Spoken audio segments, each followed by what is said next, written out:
The tune System by the British pop group Brotherly is a few years old already, but I just discovered it 2 weeks ago.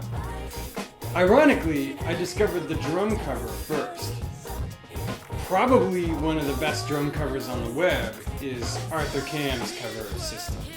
It's amazing, and I believe that it's, if not better than the original, every bit as good. I knew as soon as I heard this tune that I needed to cover it myself, but I wanted to have some fun with it. So I decided to give myself only 1 week to do it, and to put everything on the internet. This is a completely new experiment for me, doing this as a kind of reality show format. Will I fail? Will I succeed? Stay tuned.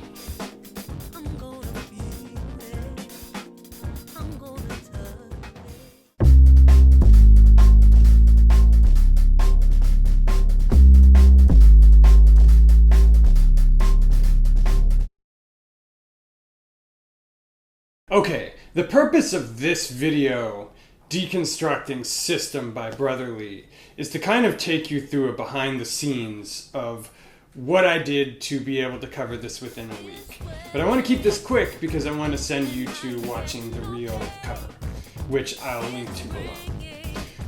Why cover System? Number one, it's just a fantastic tune. It's fun, it sounds great, it's just great songwriting. Number two, it's a drummer's paradise because it's a lot of fun to play along with. Number three, it's a challenge. There are meter shifts and ensemble figures that you can't fake. And if the pocket's not lined right up, it'll sound bad.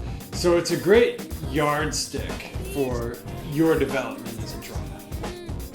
I want to really quickly take you through exactly what's going on in this tune and break it down, and then I'll get into the more reality show aspects of it.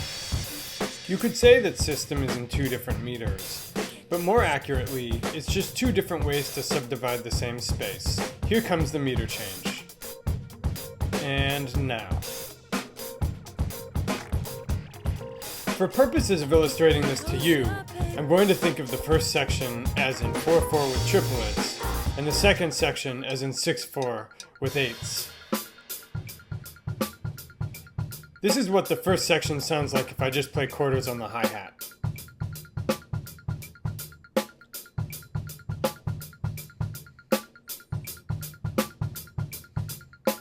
Take note of the bass drum pattern, this is important later. 1, 2, 3, 4, 5, 6. Now here's the part that feels like it's in 6. Again, I'm playing quarters on the hi-hat in relation to that 6, and you can watch me tapping quarters on the page.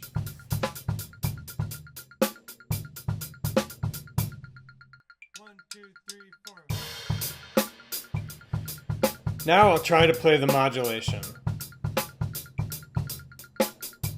That was a little bit sloppy, but it'll get better.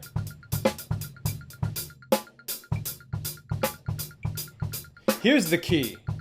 The upbeat of the 4/4 becomes the downbeat of the 6/4.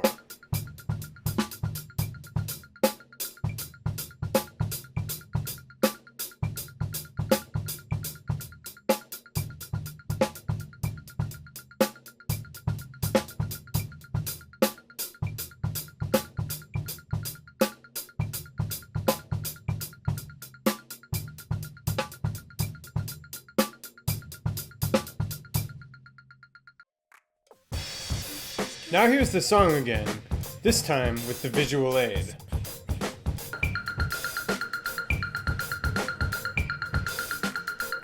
Here comes the transition.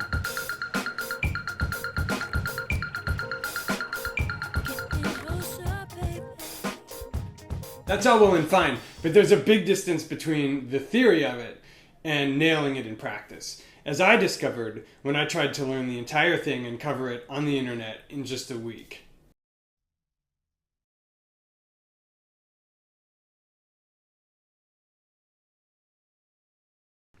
It's day 1. I just came from the gym. Enjoying a little bit of protein shake here. About to get into this tune, find out exactly what the mechanism for the switch between the 2 meters is, have a few suspicions and work on breaking it down for you guys. Let's do it. On day one, I knew I just wanted to get my arms around this thing, to try to understand the meter changes and see if I was equal to playing the pocket. To make sure I was prepared for playing along with the real track, I spent the second half of day one trying to play the beat as realistically as I could to the way it would appear in the actual recording. Here you'll see I keep the offbeat in the same place as the original drummer does, allowing some accent continuity as I switch between the two meters. Basically, I'm just taking the way it would be in the real song and looping it over and over.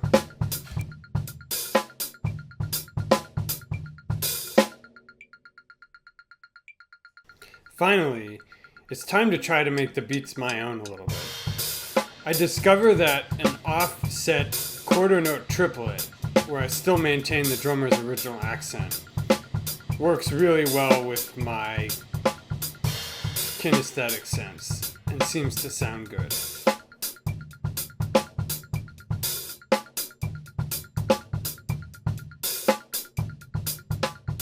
I practice adding cymbal crashes to accentuate the meter changes.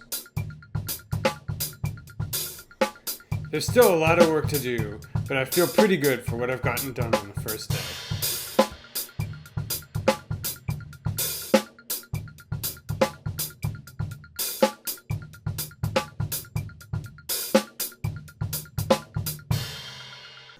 End of day one, I'm feeling good.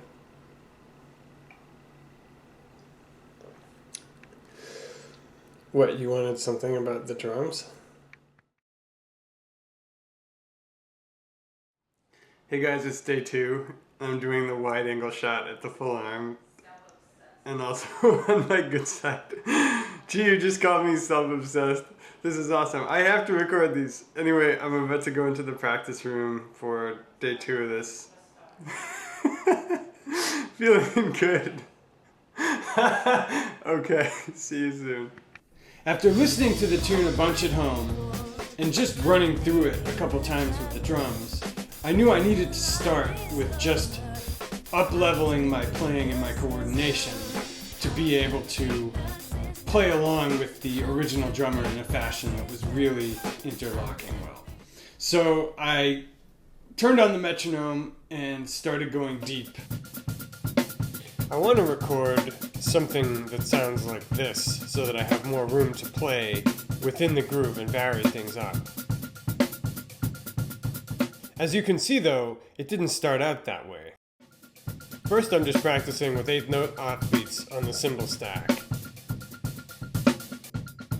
As I've done in the past, I start just on the hats to keep things as simple as possible.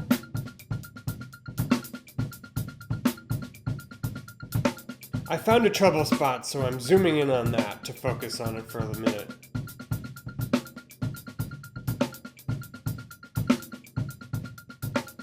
I move both hands to the snare drum so I can practice using the hats with the left foot while keeping a really clean continuity with the hands.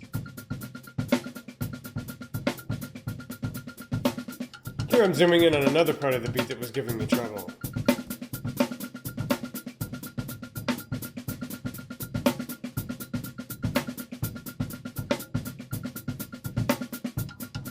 It's starting to feel a little better now, so I move my hand back to the rim. Finally, I move my hand to the stack again.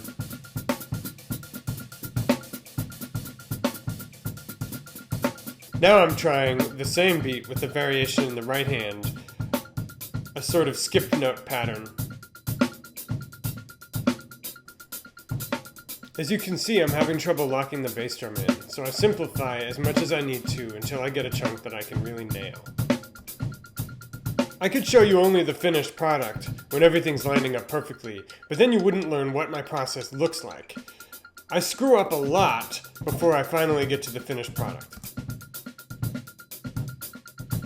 But this is what the finished product sounds like. Now I'm trying switching between the 8th note offbeats and the skip notes. Again, it's a little messy.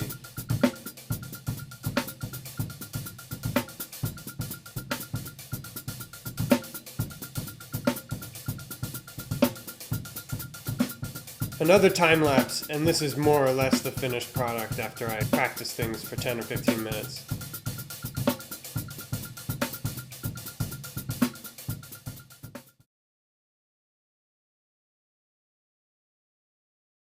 I decided to try to start to focus on some time-saving aspects of this. How do you wrap your arms around such a big complex tune and do it in only a few days? You definitely have to choose the few things that are the most important. And luckily the tune system makes that easy for you. There are probably 4 make or break moments in the tune. They are the first meter change at the beginning of the tune,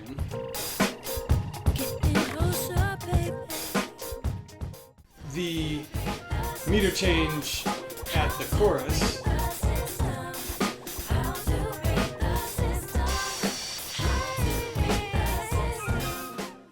the meter change immediately after the chorus and the ensemble figure going into the flute solo,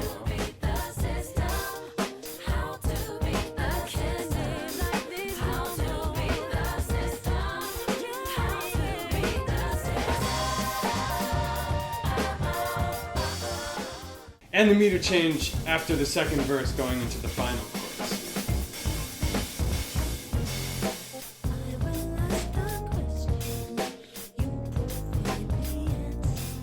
Maybe the most important make or break in the whole tune is this transition between the 2 meters.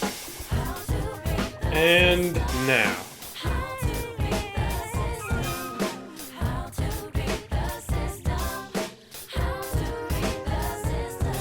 Get ready for the transition back. Here it is.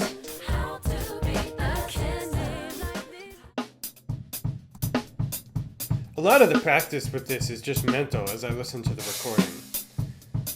But I did spend a lot of time practicing the mechanics of making that transition back and forth between the fast 6 and the slower backbeat. One thing I'm trying to do here is keep my half note pulse constant on the hi-hat between the 2 meters.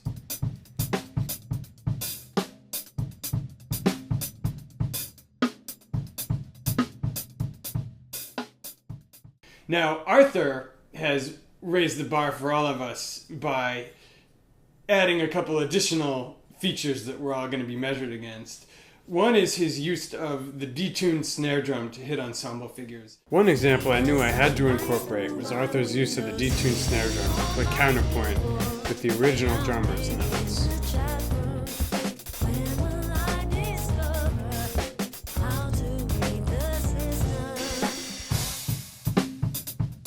It's more difficult than it looks. In order to nail it, I have to not only play with a good feel in and of myself, I also have to lock up perfectly with what the original drummer was doing. Here I am just practicing that part looped over and over again.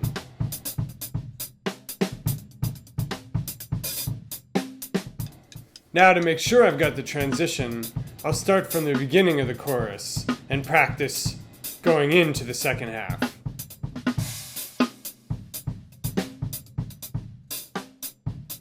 Here's the first half. Here's that wonderful pause, and here it is.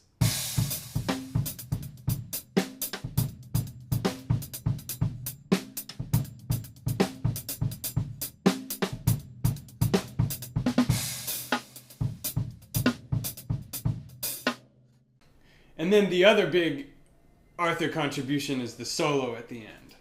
I arrived at the studio knowing that I had big shoes to fill, covering Arthur's solo at the end. I knew I didn't want to try to sound exactly like Arthur, but I definitely wanted to do something that was interesting and very much my own.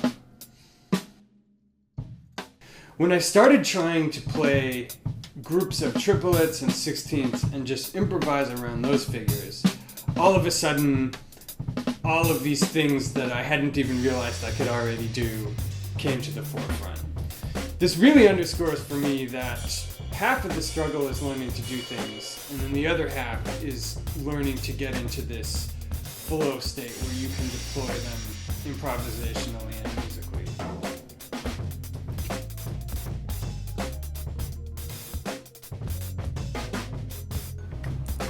Day 3's over. It was awesome but exhausting. Excited to see what'll happen tomorrow when I get in and try to do a complete take. See you then.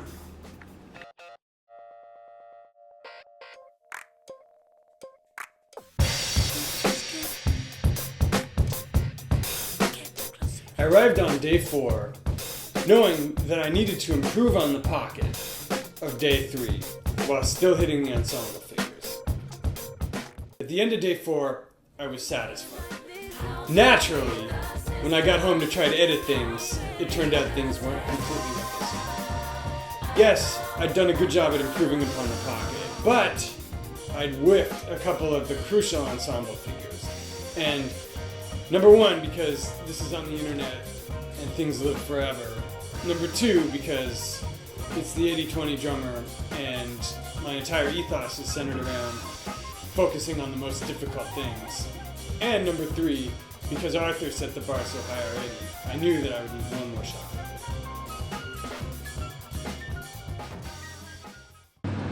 Day 5.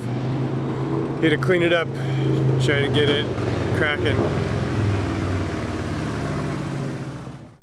So reluctantly, I got up early in the morning on Saturday, today, and drove to the studio to record one more day, day 5. And I'm happy to say that I did achieve what I set out to do, was playing the ensemble figures and nailing them. And then, my practice roommate walked in. I should have kept playing, but instead, I stopped. So I had a good take of the first 2/3 of the tune, and a good take of the last third of the tune. So I did what a lot of people do, and made a composite.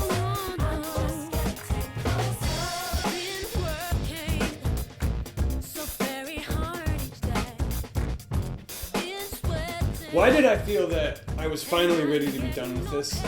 2 reasons. Number 1, because the purpose of this tune was to challenge myself to become better. Number 2, because this entire thing was an exercise in practicing flow states under pressure. Can I still make music with the weight of the fact that this is going on the internet on my shoulders? And I feel I achieved that. Anyway, this has been a lot of fun. Can't wait to get back at you with another one. Nate Smith, repping the 80/20 drummer till the day I die, or at least until I get hungry. See you soon.